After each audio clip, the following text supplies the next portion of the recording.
Okay. And with that, Dave, I want to turn it over to you to introduce our speaker for today. My pleasure, Mark. Uh, I am really excited to have Dustin here with us.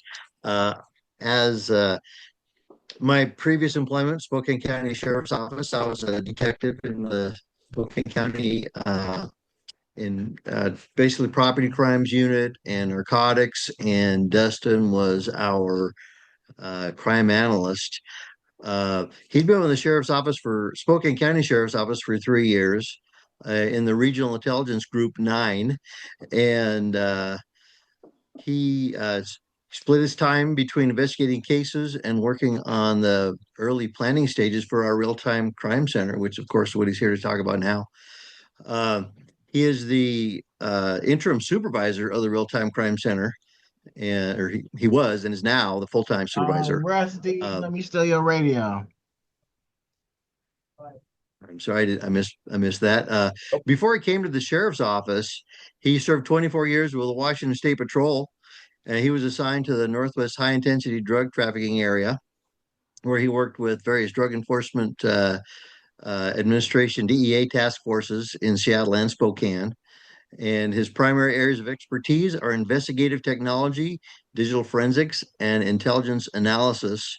My personal experience with Dustin is he is amazing at uh, winnowing out information and putting it into a very usable format.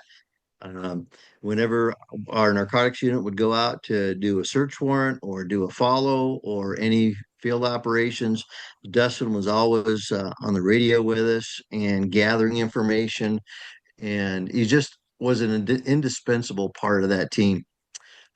So thank you very much, Dustin, for being here today. We're very happy to have you. So, Well, thank you, Dave. I very much appreciate the kind words. Thanks for having me and inviting me to speak with you guys today. Uh, my experience working with Dave was equally pleasurable. Dave was a fantastic detective with us, and we worked a lot of good cases together. We were sad to see him go from the agency, but happy to see him at Spokane Cops. Uh, so I appreciate the introduction. Kind of covered the majority of my background. I'm here today to talk to you guys about the Spokane County Sheriff's Office Real-Time Crime Center, which is really a pretty new endeavor for the Sheriff's Office. We started this, really the impetus of this started 3 to 4 years ago. Ultimately, it started with a grant funding to form the Real-Time Crime Center. We were in a unique position in that the sheriff knew that he wanted to build a real-time crime center, and a grant opportunity came along. Uh, we applied for the grant. We were given the grant, which was about $4 million. I'll break down our budget a little bit here in a little bit. But we were given this grant, and basically it was, all right, you have $4 million. You've got 2 years to spend it. And at the end, you need to come out with a real-time crime center. Go. That was kind of our direction and our guidance. And so we've had to build a lot of things very quickly in order to facilitate our real-time crime center. We kind of built it in a way, we built it backwards from the way that most real-time crime centers start, in that a lot of agencies will start with not a lot of funding. And really, the kind of a saying within real-time crime centers is that anyone can start a real-time crime center with a radio and a laptop and a closet somewhere. Literally, it just takes a person and a way to communicate and some resources at their fingertips to run a real-time crime center. We did it backwards. We started big, and then one of our last processes was to actually bring people on board and staff it. So I'll walk you a little bit through that process, what that looked like for us. I'm going to go ahead and try and share my screen now. And whoops, here we go.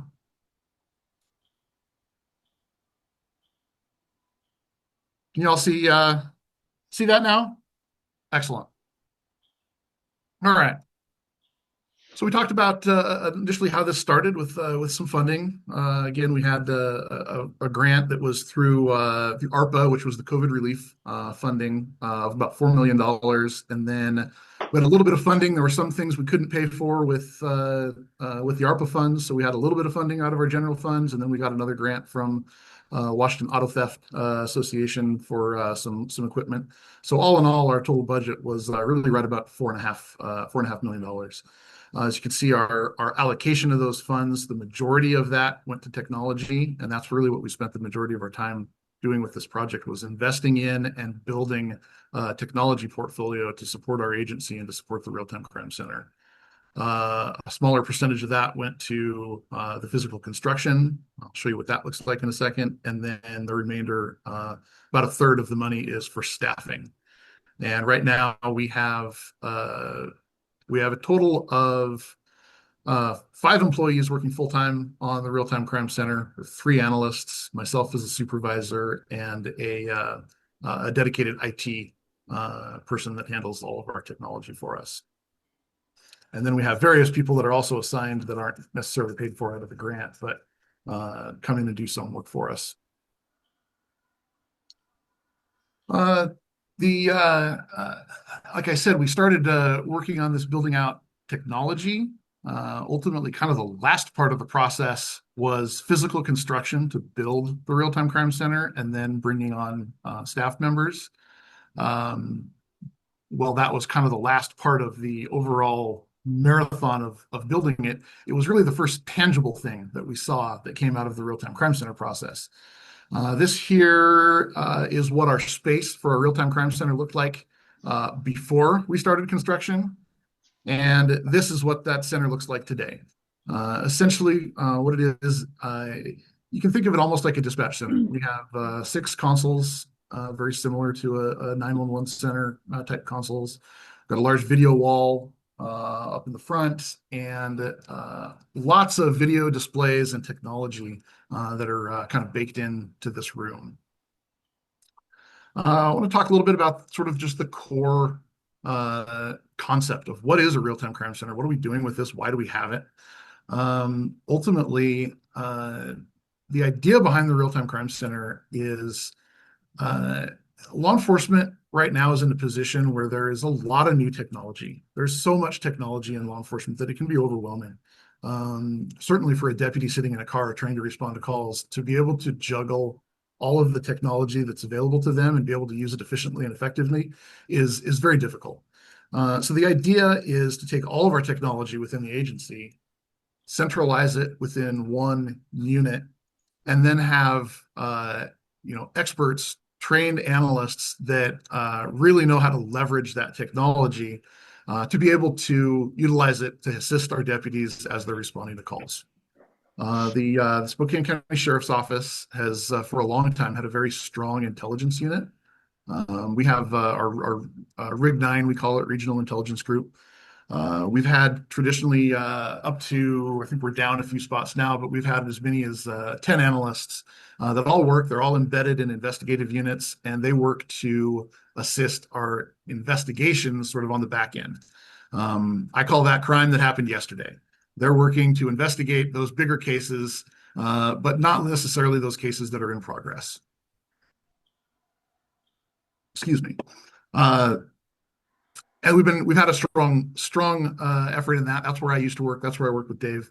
But we didn't have anything that supported our deputies really as they were responding to those calls, as they're out in the field. And that's what the Real-Time Crime Center is all about. We're taking all those resources that our investigative analysts have and making it available to patrol in real time. So our analysts are sitting in the center. They are looking at our computer-aided dispatch. They are looking at, they're listening to radios. They're listening to live 911 calls that come into our 911 center. They're watching drone footage. We have the ability to live stream our body cameras. So if a deputy gets in a bad situation, we can become their eyes and ears. So the deputy can focus on staying alive and, fighting for their life if that's something that they're doing. And we can be the ones to pass information to the responding units and fill them in on the details of what's going on in that situation. We're just really adding situational awareness. They're taking all of that information in sort of all at once and looking for those little threads that they can tug at. What can I do to add value to this call? What can I do to help this deputy And that takes a lot of different forms. We do a lot of different types of work. But you can imagine, a very typical situation. We have a deputy responding to a domestic violence situation in progress. And what happens in the majority of DVs, you're going to have one person that's going to flee the scene. And typically they're going to flee the scene in a car, right? So a very typical situation, deputy responding to a DV. Our analysts, first thing, as soon as that call comes out, they're going to start looking at, all right, who lives at that house? Who are the most likely people to be involved in this DV? What cars are registered to them? What cars do they have access to? What are the places they're likely to go? Can I take the license plate of a car that they're likely to depart in and put it into our license plate reader system so that we get a notification if that happens to hit somewhere?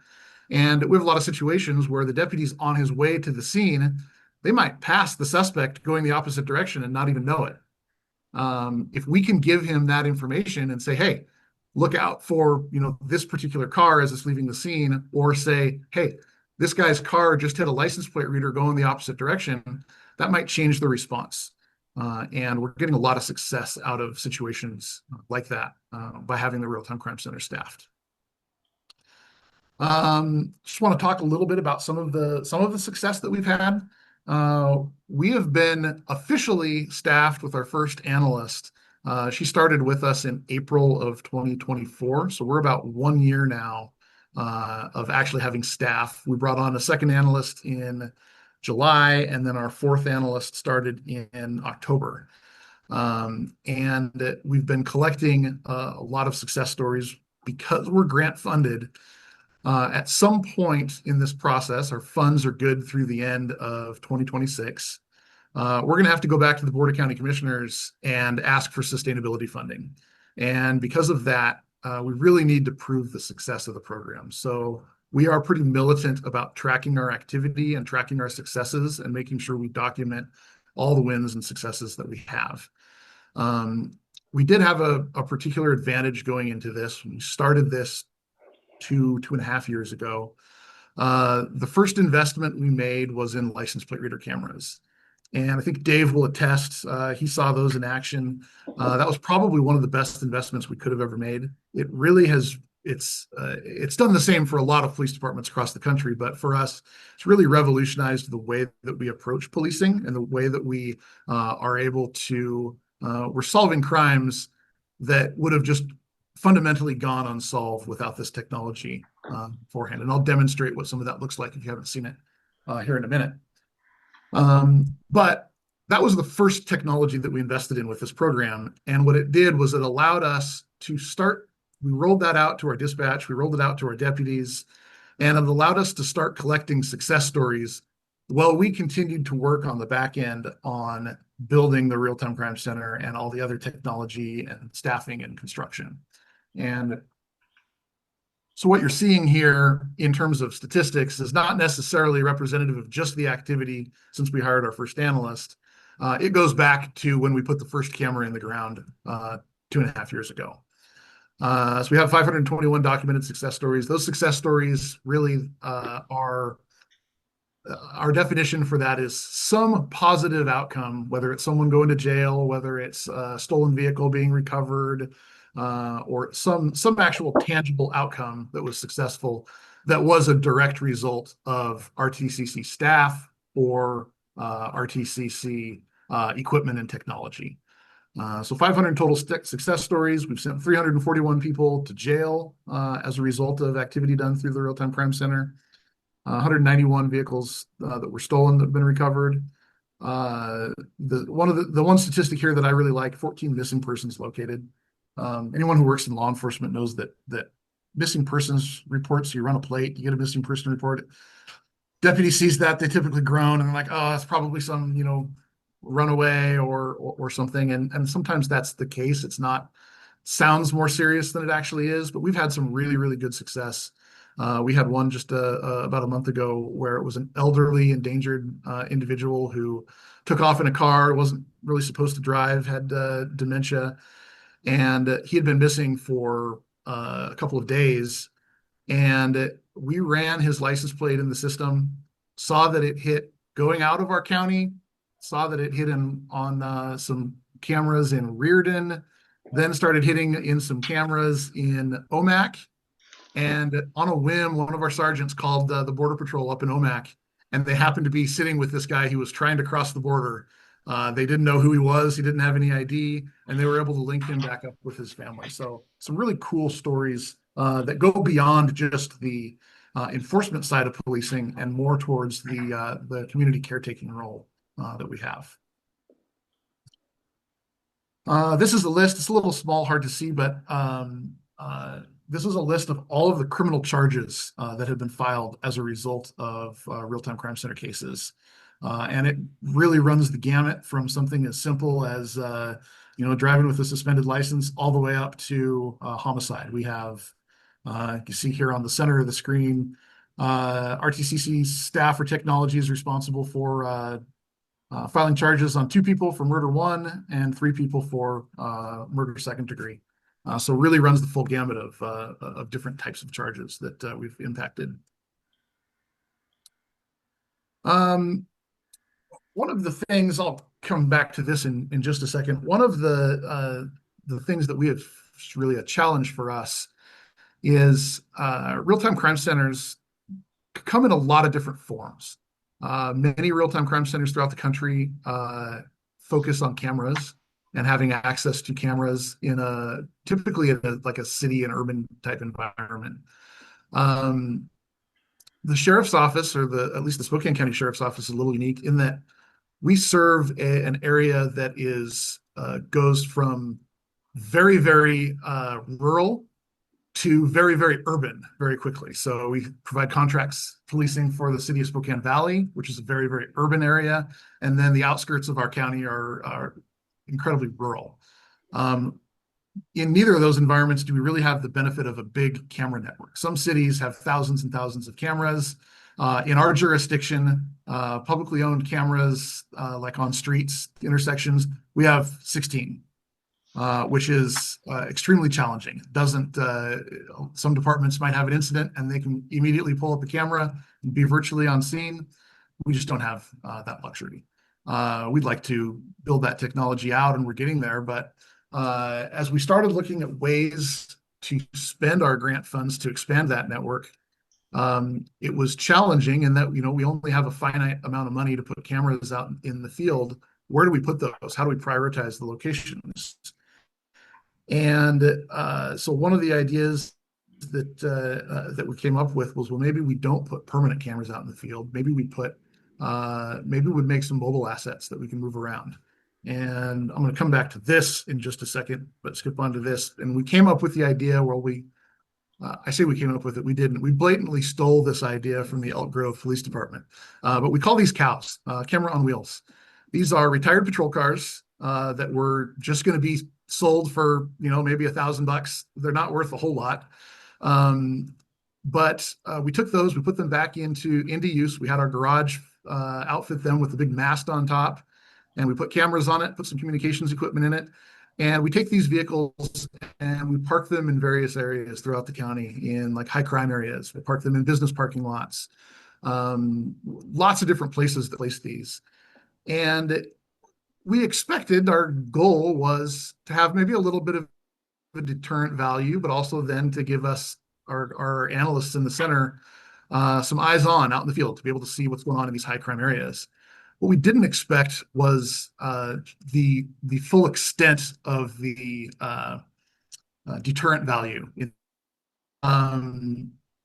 We pick a place, a business that's just been getting hit with car prowls every night.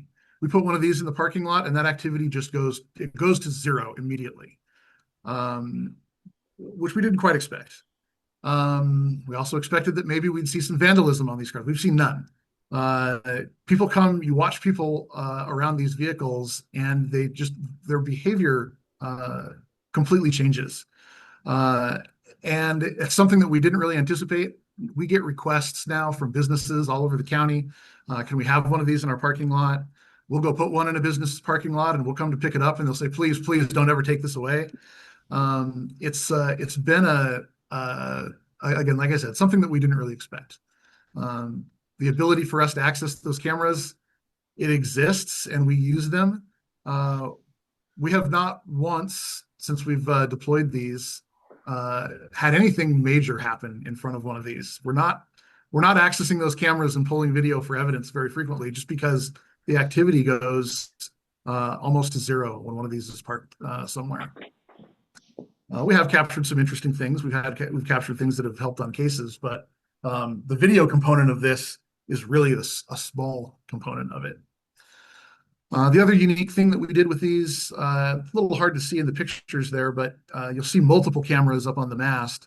One of those cameras is dedicated to video, and another one of those cameras is dedicated to license plate reader technology. So we can take one of those cameras, park this alongside a roadway, point that camera at the roadway, and then start capturing license plates of all the vehicles that are going by. And that comes into our system. I'll show some examples of what that looks like here in just a second. So these have been a great Dustin, success for us. Yeah. There a quick question in the chat. How long have you been using cows? We built the first cow in March of last year, I think, is when the first one hit the road. We initially built 2, then we built 2 more, and we are just about done with our next 2. So we will probably next week or the week after, 6 of those out in the field. Okay, cool. Thank you. Of course. We also have a couple of these trailers. You probably see these, sitting in the Walmart parking lot, or various businesses use these a lot. City of Spokane Valley has 2 of these trailers. All of our equipment that we have, as you'll see, I'll go through some of it. They all have nicknames that are named after animals. So this is we call these our giraffe, just because they kind of look like a giraffe. But we had to come up with a cool acronym to fit giraffe. So we came up with ground-based investigative real-time aerial feedback equipment. That is what it is. We've also got a fleet of radar trailers, and these are maintained and controlled by the Real-Time Crime Center. We don't generally have a big interest in traffic enforcement, and our main concern isn't the speed component of these trailers, although it does help our traffic unit, and we support them with this equipment. But these trailers are all outfitted with license plate reader cameras. That allows us to put these trailers in strategic places where we can't otherwise put license plate readers, and allows us to collect information and identify, stolen vehicles or any other sorts of criminal activity that might be driving past these. These have been a huge success for us.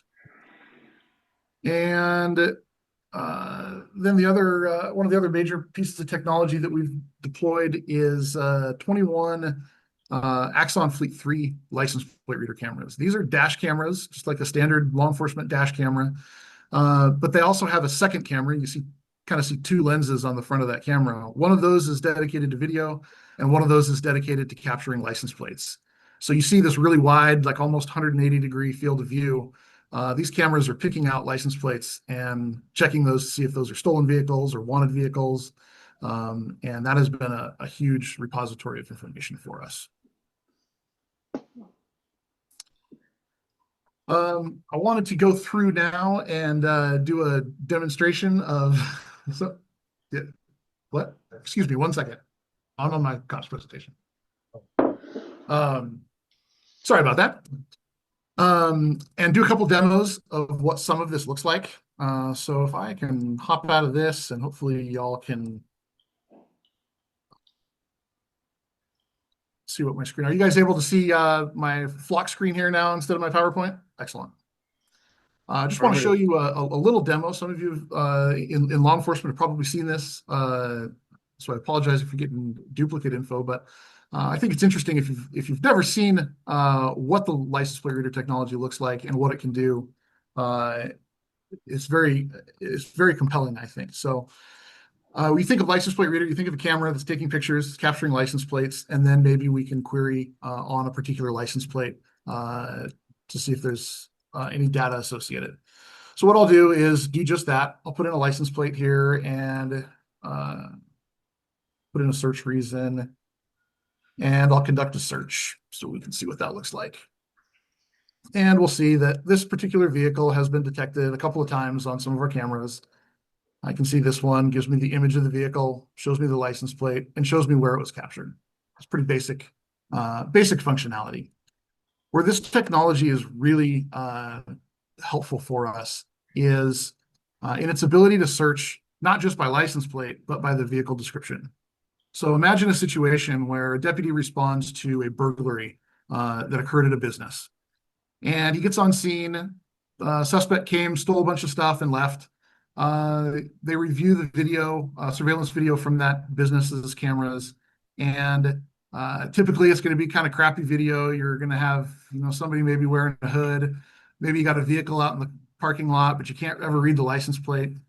But maybe you can pick out something distinctive about that vehicle. Maybe you've got a vehicle that you could potentially identify just based on the vehicle description. So imagine you're in that scenario. Now I can go through all of our license plate reader cameras and say, all right, I want to see maybe our suspect vehicle is a pickup. So I'll select pickup here on our search criteria. And maybe we can tell from that grainy surveillance video that it's a Ford pickup. So I'll select Ford. And maybe we can tell from that grainy surveillance video that it's a red Ford pickup. And then further, maybe I can tell that it's a red Ford pickup and it's got some stickers on the back window. I can go ahead and put in all that criteria and run a search. And now I'm looking at all the images in our system of red Ford pickups with a sticker on the back window. For me to be able to do that, and now I can go through this and I can say, all right, hey, that's my suspect vehicle. Now I've got a license plate. Now I've got a lead to start investigating. Whereas before, this might have been a completely unsolvable crime, or at least we would have had to use a lot of other investigative techniques. This in, the course of a minute, we can be off and running and investigating something. Justin, can I make a comment real quick? Absolutely. One of the first cases I used Flock was a scenario you described, a business burglary.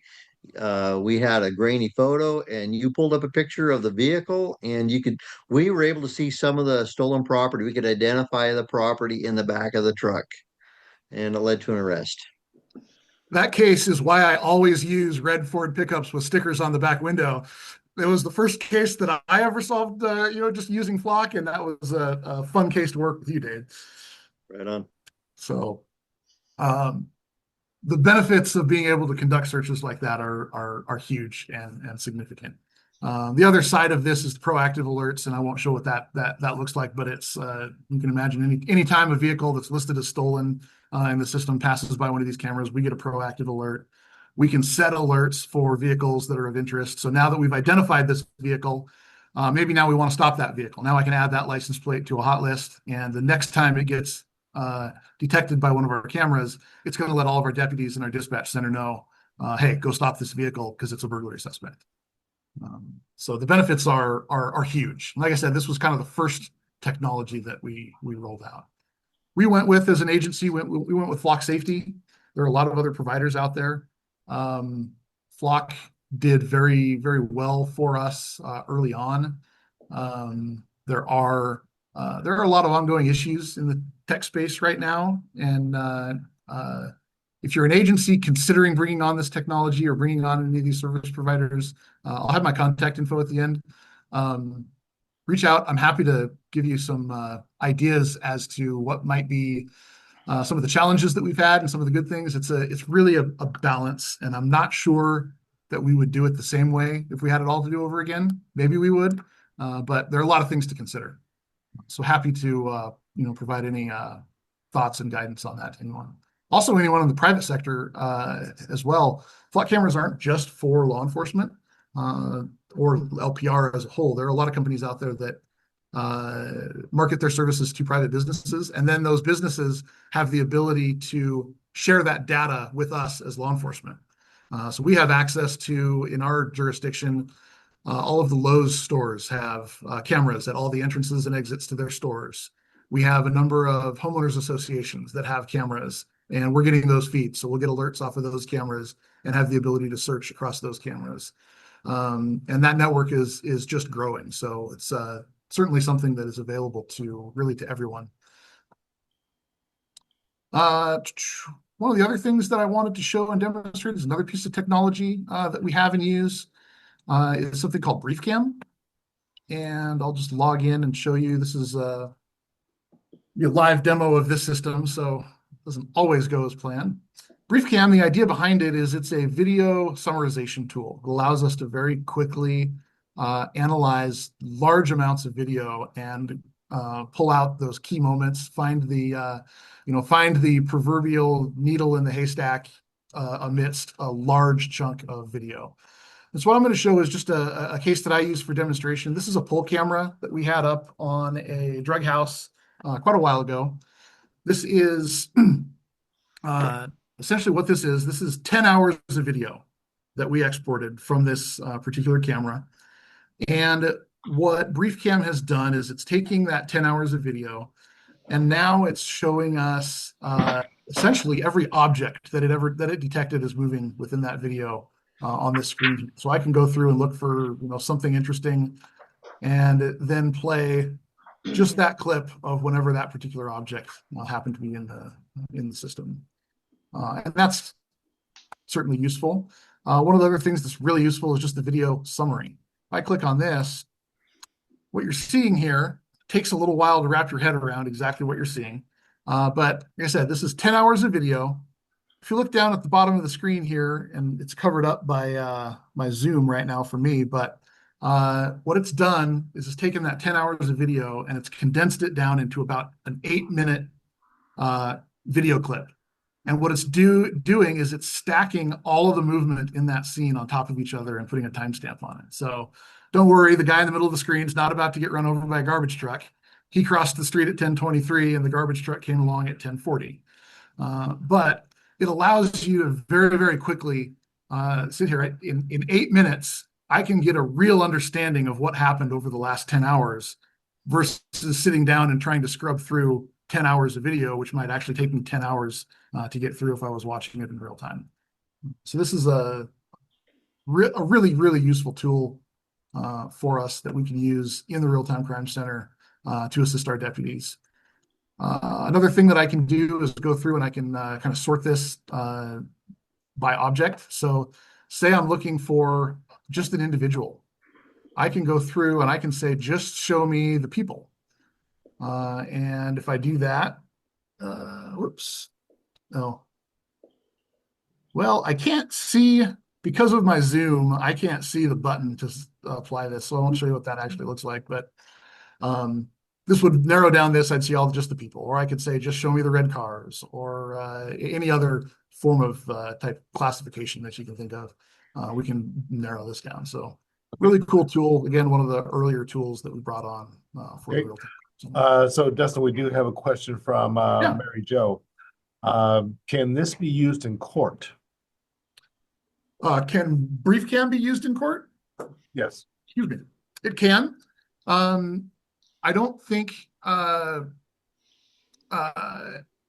the way that we utilize it and the way that we approach it is that BriefCam is a tool for us to find the evidence, but ultimately the evidence is going to be what's on that underlying video, right? So if I'm looking for a white van, like this van right here, I might use this tool to find that van in a sea of video, but ultimately my evidence is going to be the footage of that white van engaging in whatever activity they're engaging in. So to have to bring BriefCam into court, we certainly try and avoid that, because then that's a lot of technology that you have to explain. Ultimately, how you found that data certainly has relevance in some cases, but we really try to just point to the underlying evidence. Hopefully that answers that your question that for you? question. Okay, cool. All right. Perfect. Please continue. All right. That is so that's one other piece of technology. The other piece of technology that I wanted to highlight, and I meant to cover this first after I talked about our cows, but so this is what the video feeds from those cows look like. Just kind of wanted to show that. So what you're looking at, I'll start down here at the bottom. You'll see there are 4 camera feeds here. So the cows, those vehicles, have what's called a 360-degree camera. So they're constantly looking in all directions at the same time. So I can go through and I can see everything that's happening here on the front left of the vehicle, everything that's happening on the front right. And then we've also got the PTZ camera here that we have the ability to spin around and zoom in on different things. So we have the overview and then we have the detail, right? And this is super helpful for us. For anyone running cameras, this is probably common knowledge, but for us to have this capability to rapidly deploy this out in the field is pretty huge and significant for us. We also use these vehicles for a lot of special events. If we have a protest planned somewhere, or anytime we're deploying our TAC team for crowd control, anything like that, we're also probably going to be staffing our center for that and deploying some form of a resource like this so that we can have eyes on out in the field. And then that final camera, the sixth camera, what I was talking about earlier, is that license plate reader camera. This camera is optimized to capture license plates of vehicles in the direction that it's pointing. So we've got this cow deployed out of an apartment complex, but we're pointing the camera towards the main roadway. And as cars go by, if one happens to here, you'll be able to see it's kind of stuttering a little bit. That's intentional. It's doing that so that it can get a very clear image of the license plate. That gets fed through an algorithm, goes into our license plate processing system, and if a stolen vehicle were to drive by here, it had generated an alert for our deputies.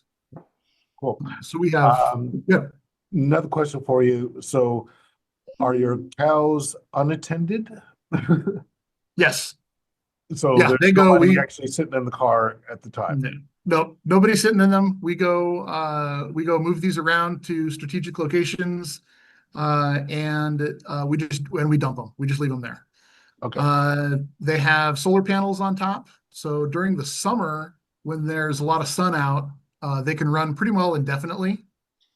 During the winter, the battery life is pretty limited. We get 7 to 8 days out of them during the wintertime. So we'll go deploy them for a week and then bring them back to the office, plug them in and charge them, and then we'll put them back out in the field.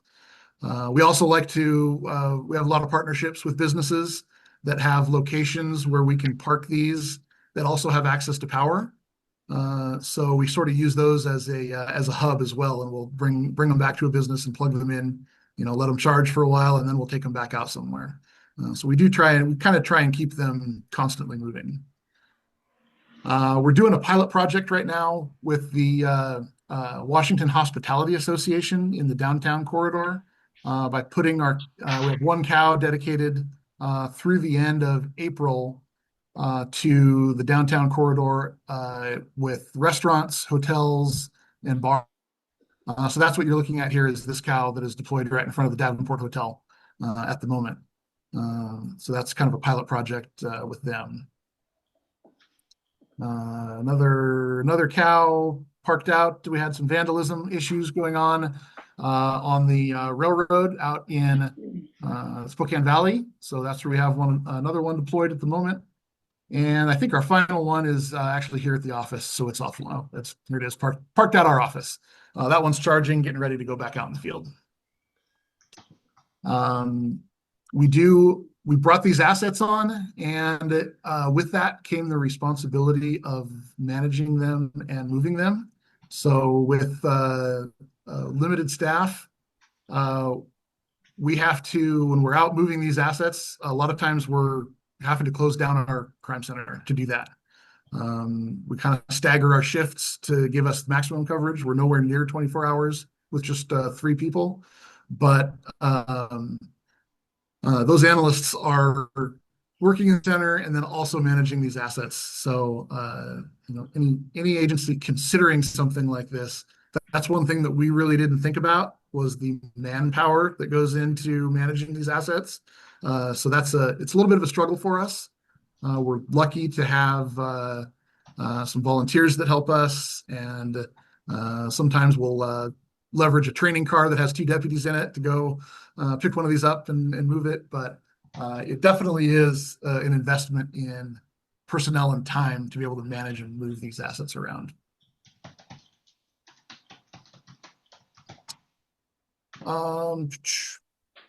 There is one other piece of technology that I wanted to highlight, and unfortunately, it's a live system that I'm hesitant to show while we're recording this. I might finish up here, and then if we want to end and stop the recording, then I can show maybe at the very end what that system looks like. I just don't want to have live data recorded, but I'll kind of move on past some of the technology and move into some questions, and then we can maybe do that in the end if we'd like to do that. So we went through block safety, milestone, brief cam, and then Peregrine is the last one that I'll highlight, show a little bit. Oops. We're getting towards the end of time here. I did throw in some of our success stories. We've had some really cool successes. We were involved in a swatting incident at Freeman High School. We have access, one of the other things we have access to is all the cameras at all the schools in the county. So we play a significant role anytime there is any sort of an incident at a school within the county. I won't go through all the details of this case, but definitely a lot of interesting support provided to those types of incidents. This is an interesting one just because there's some visuals that go along with it. One of our analysts was working on a case completely unrelated, and as she was looking at images from one of our license plate reader cameras, she determined that there was like an all-out brawl that occurred in the middle of the street. And she went back, looked at it, and it did get reported to our 911 center, but it came in as just an argument. But after looking at the images, she did a full write-up on it and sent it off to the detectives. The detectives ended up filing assault charges on those involved based on what she found. And so I'll scroll through what some of those images look like here because they're kind of fun. This is the start of the incident. You see two cars stopped there. This is on Argonne Road in Spokane County. And as you move through these images, and I think there were 650 different images that were taken during this incident. Those cameras are just basically taking a bunch of still images. So we picked out some of the highlights. You see there in the upper right-hand corner, somebody throwing somebody to the ground. Got some legs up in the air there in that image. Just progresses through a whole scene of this all-out brawl that took place. And just based on that, what she found, they were able to file charges. This is another one. We did a lot of support to at the Spokane Interstate Fair when that was going on. We completely gated that facility with license plate reader cameras, and this is video from one of our license plate reader cameras that just happened to catch a hit and run of a vehicle that just runs over that fence that you see there on the right. It comes along and just clobbers it and takes off. Minor incident, really, but because we had that equipment there, we captured the accident, we captured the license plate, and that was a real easy follow-up for our deputies to charge that guy with hit and run. And that's what the fence looked like afterwards. This is a success from one of our cows. We had city police looking for a suspect in 10 different drive-by shootings. They couldn't find him. They kept looking. They kept searching the license plate reader cameras. They knew what vehicle he was in, but he just never hit any of the cameras. And then one day we put one of our cows up in Deer Park, which is kind of on the outskirts of our county. We just put it up there for no particular reason other than as a deterrent. And immediately the license plate reader camera started capturing this vehicle. We were able to then look at the video and see where he went after it went by. And they were able to serve a warrant on the house and get this guy in custody, just based on being able to move those assets around the county. This was that missing person that I talked about earlier. Whoops, here is my email address. If anyone has any questions afterwards, welcome to contact me. I'm happy to talk about any tech. I love talking about tech and real-time crime centers and whatnot. I guess at this point, I'd be happy to answer any questions that anyone has, and then very last, we can maybe show a real quick demo of that other system. Okay, great. Realizing we have 6 minutes left in our time, we may run a little bit over. but I definitely will stop the recording so you can show the one video. There was a question from Carol. Do cows work well to prevent graffiti on small businesses? For example, what small business in low light area has repeated graffiti? Have you used it for those kind of things? Absolutely. That's actually part of right now. I talked about the partnership or the trial that we're doing with the Washington Hospitality Association. That was one of their big concerns was vandalism and vagrancy in the downtown corridor. And yeah, what we have seen is when we put these out, the activity goes to zero. The graffiti, other sorts of vandalism, anything like that. And it typically stays that way for a short time after we remove them at all. We're not under the illusion that we're eliminating that crime, right? They're just moving elsewhere, but it's disrupting that behavior, right? Yeah. And so, yes, absolutely, it's effective graffiti. In fact, the Department of Transportation just reached out to us and asked if they could borrow one of these to address some graffiti issues that they're having on some of their overpasses. So it's definitely a deterrent for that. Well, great. And, and there are no people involved in the vehicles. It's just the camera and the retired vehicle. Is that correct? Exactly. Okay. Aside from just putting it there, then it's just parked, and of course it can be remotely monitored, and we can go back and review the footage from it. But yeah, there's no one in those vehicles. Okay, thank you. Cool. The other question was, again, how many staff do you have in RTCC? So we have three. We call them tactical analysts. Those are our primary people that are staffing the center. They work Monday through Saturday. We generally staff from 7 a.m. 7 a.m. to 5 p.m. on a day shift, and then we have one person who works a swing shift, which is 2 to midnight Wednesday through Saturday. So we have a little bit of staggered coverage, but we're certainly nowhere near 24/7 yet. We need more people to be able to do that. So total, you got what, 5 people, including you? Yeah, so 3 analysts, me as the supervisor, we have a dedicated IT person, and then we have our commander who oversees our unit and a couple of other units. And then some volunteers and light duty deputies get assigned to us from time to time. Okay, cool. All right. Any other questions before we end? I see some people are interested in seeing this presentation, showing it to others. How much do you go out and promote what the RTCC is doing? We really try and we want to put a public face forward. There are benefits and issues that kind of go along with what we're doing. There's always the privacy concerns with everything that we're doing. We've tried and address that very head on. We try and be very forward. We've had media in. Nothing we do in the center is secret. Nothing we do is, the word is we want to be very open with everything. So we welcome anyone to come in for a tour. We've had newspapers, media outlets, everybody's been in here and seen what we're doing. And we have nothing to hide. We want to tell people what we're doing. And so, yeah, we're happy to come and talk to anybody about what we're doing. Okay, cool. And I see that Julie from Grand Rapids talked about they're just starting up this program. I know that the Real-Time Crime Center has been a topic of legislation here in Seattle. So I don't know if we're actually up and running yet, but it is going to involve cameras and echolocators. I don't think we're going to be doing any cows or giraffes. So maybe some aardvarks. Hell, I don't know. There you go. But let's see, the question I see from Carol: are there any King County crime prevention coordinators? Yeah, so I don't believe King County is, or King County folks, or is this system being used by you all, RTCC?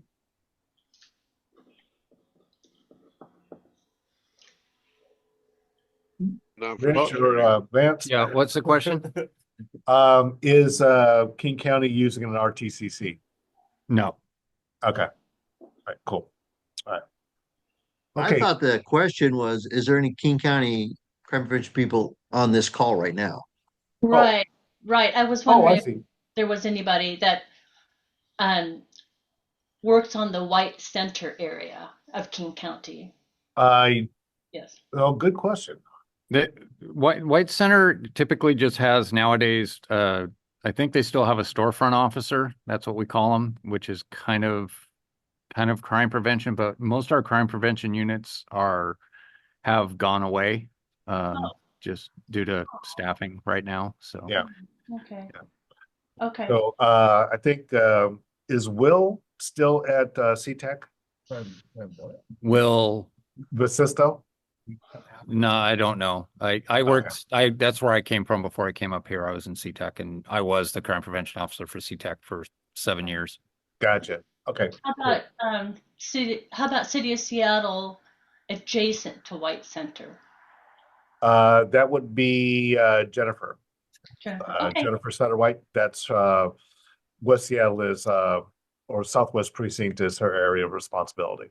Oh, okay. Okay, thanks. My son moved to White Center, and then the White Center Community Development Association. I was working with them on the storefront graffiti issue. Okay, cool. Yeah. Thank you. All right, thank you. Well, in the interest of time, I'm going to thank you, Dustin, for your presentation. I am going to stop the recording now. I want to thank everybody for attending, and if you want to hang up for a few minutes,